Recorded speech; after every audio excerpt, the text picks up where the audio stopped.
আমাদের গ্রামে উট এসেছে। কে কোথায় আছো দেখে যাও, মরুভূমির উট এসেছে, উট এসেছে, উট এসেছে। আসসালামু আলাইকুম ভাইজান। ওয়ালাইকুম আসসালাম। কেমন আছেন ভাইজান? আলহামদুলিল্লাহ, আল্লাহ ভালো রেখেছেন। আপনি কেমন আছেন ভাইজান? আলহামদুলিল্লাহ ভাই, আমার মন আজ ভীষণ ভালো ভাইজান। গতকাল একটা সুসংবাদ পেয়েছি। আলহামদুলিল্লাহ। কি সুসংবাদ ভাইজান, আমি কি জানতে পারি?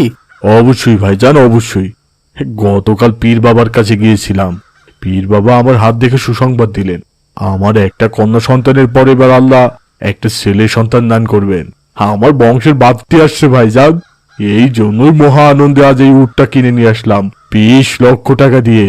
আমার ছেলের জন্মের 7 দিনেই এই উট দিয়ে আকিকা আদায় করবো ইনশাআল্লাহ। আপনি পীরের কথা বিশ্বাস করেছেন? অবশ্যই, কেন বিশ্বাস করব না? উনি তো অনেক কামিল পীর। হাত দেখে যাকে যেটা বলেন সেটাই সত্য হয় ভাইজান।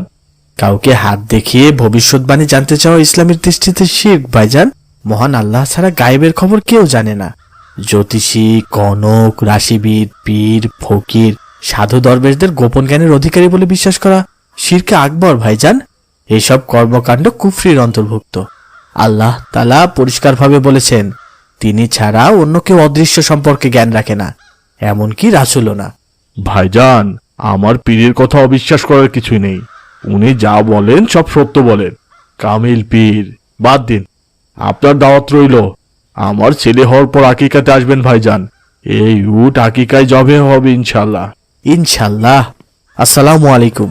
ওয়ালাইকুম আসসালাম। আসসালামু আলাইকুম ভাই। ওয়ালাইকুম আসসালাম। কেমন আছো ভাই?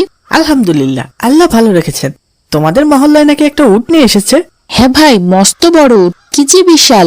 আল্লাহর কত রকম সৃষ্টি, সুবহানাল্লাহ। আমি কখনো উট দেখিনি ভাই, আমাকে দেখতে নিয়ে যাবে ভাই? আচ্ছা ঠিক আছে, ক্লাস শেষ হলে যাবো ইনশাল্লাহ। এখন তাড়াতাড়ি ক্লাসে চলো, 8টা প্রায় বেজে গেছে। অঙ্ক স্যারের প্রথম ক্লাস আজ, লেট হলে শাস্তি দিবেন কিন্তু স্যার। খাও খাও উট ভাই, এটা অনেক মজার খাবার, গাছের পাতা খাও। ওই যে দেখো কি বিশাল উট।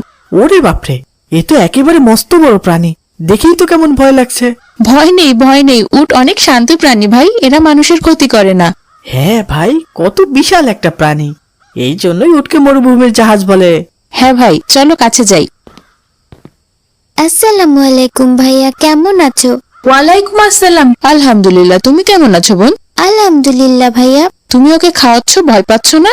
না ভাইয়া, ও তো অনেক ভালো, কিচ্ছু বলে না। ভাইয়া তোমাদের দাওয়াত থাকলো, আমার ভাই হওয়ার 7 দিন পরেই বাবা এটা দিয়ে ভাইয়ার আকিকা দিবেন। ওই দিন তোমাদের সবাইকে দাওয়াত। ইনশাল্লাহ, থাকো তাহলে, আমরা উট দেখতে এসেছিলাম। ঠিক আছে ভাইয়া, আসসালামু আলাইকুম। ওয়ালাইকুম আসসালাম। আমি উটের মাংস কখনো খাইনি ভাই, ভাবছি দাওয়াত খেতে আসবো ইনশাল্লাহ। আমিও আসবো ইনশাল্লাহ, আমিও কখনো উটের মাংস খাইনি। আমাদের মহল্লার সবাইকে দাওয়াত দিয়েছেন চাচা, সবাই অনেক খুশি হয়েছে। সবাই উটের মাংস খাবে, এই জন্য মহল্লায় একটা সাজ সাজ রব পড়ে গেছে। মা তাড়াতাড়ি চলো, তোমার মায়ের অবস্থা ভালো না। হাসপাতাল থেকে ফোন করেছিলেন, আজকেই সিজার করতে হবে।